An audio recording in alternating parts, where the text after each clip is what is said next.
Hey, if you're into sports, you will recognize the highly regarded Roy Simmons. Let me tell you about Roy. 1992, The Phil Donahue Show. Roy Simmons had a major announcement. I don't think we knew the repercussions that were going to come after that.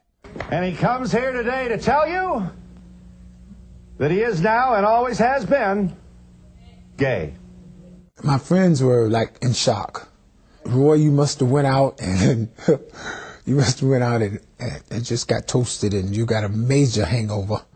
This was not just any man revealing sexual secrets on national television. Roy had been the epitome of macho, a 290-pound offensive lineman in the NFL, whose career ended much too early. He had a bright future from the start, signing a commitment to play with Georgia Tech. The ideal physique for football, big and strong, lots of speed. He was drafted by the New York Giants in 1979. But off the field, he had a secret. He was having sex with men. It was a well-kept secret, but ultimately the double life affected his on-field performance. The Giants got rid of Simmons. I was in shock. It really hurt me that I was released. It really, really did. Roy caught a break. The Washington Redskins took a chance on him. In that same year, the Skins made it to the Super Bowl, but lost to the Raiders by nearly 30 points. Didn't matter much to Roy. He had other things to worry about. Among the special guests Roy had brought with him to the Super Bowl were multiple lovers, 2 females and 1 male. By this point, Roy was drinking heavily and snorting cocaine.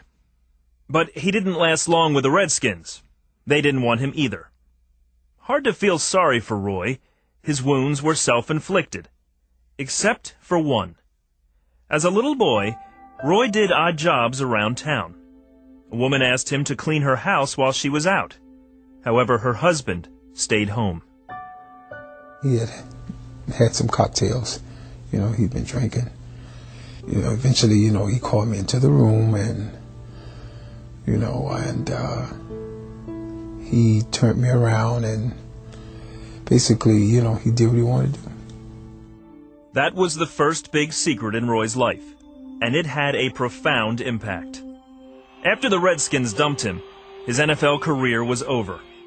He had a quick stint in the second-tier USFL, but he became a broke, washed-up athlete with a drug addiction and a secret sex life.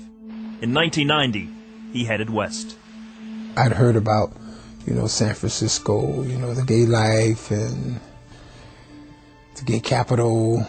It's kind of crazy, but it's like, well, since you're in it, then go all the way. And that he did. He drank, did drugs. Some nights, he even slept on the street. Roy, am I correct? It got so bad when you were in San Francisco that you were actually prostituting yourself just to keep up your drug habit? Yep. Something I thought I'd never do. So, I always said, things that I would never do. And I kind of caught myself with that. By any means did what I had to do to get my drugs, I shoplifted and I prostituted, basically.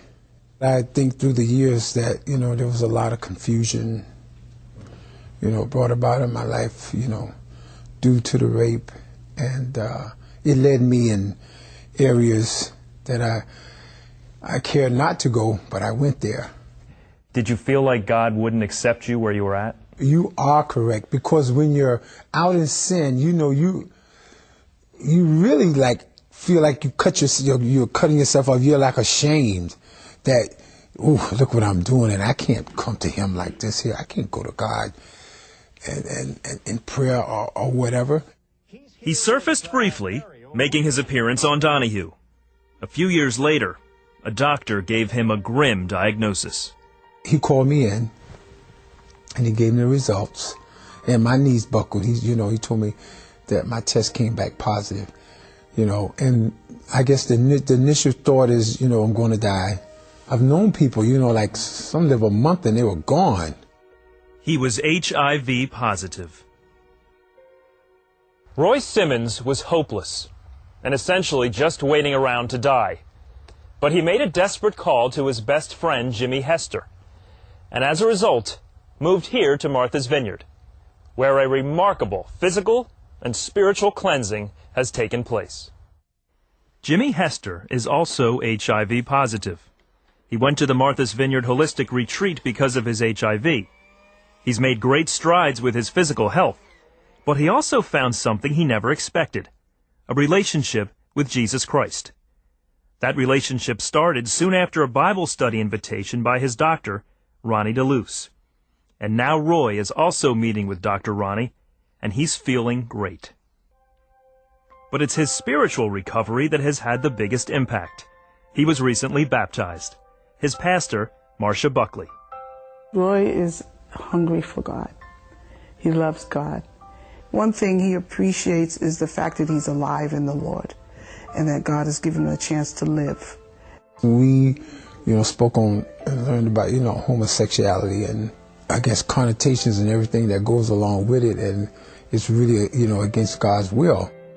Roy Simmons is now fully devoted to the Lord and to purity and is no longer sexually active. All that lying and cheating and all that backbiting and all that deceitfulness, I don't practice that. He is eager to study the Word of God and grow closer to the Lord.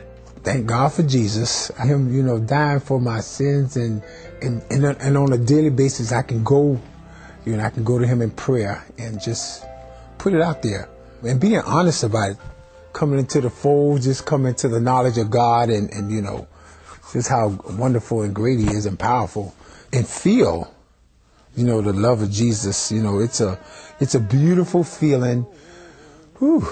And I know he watches over me.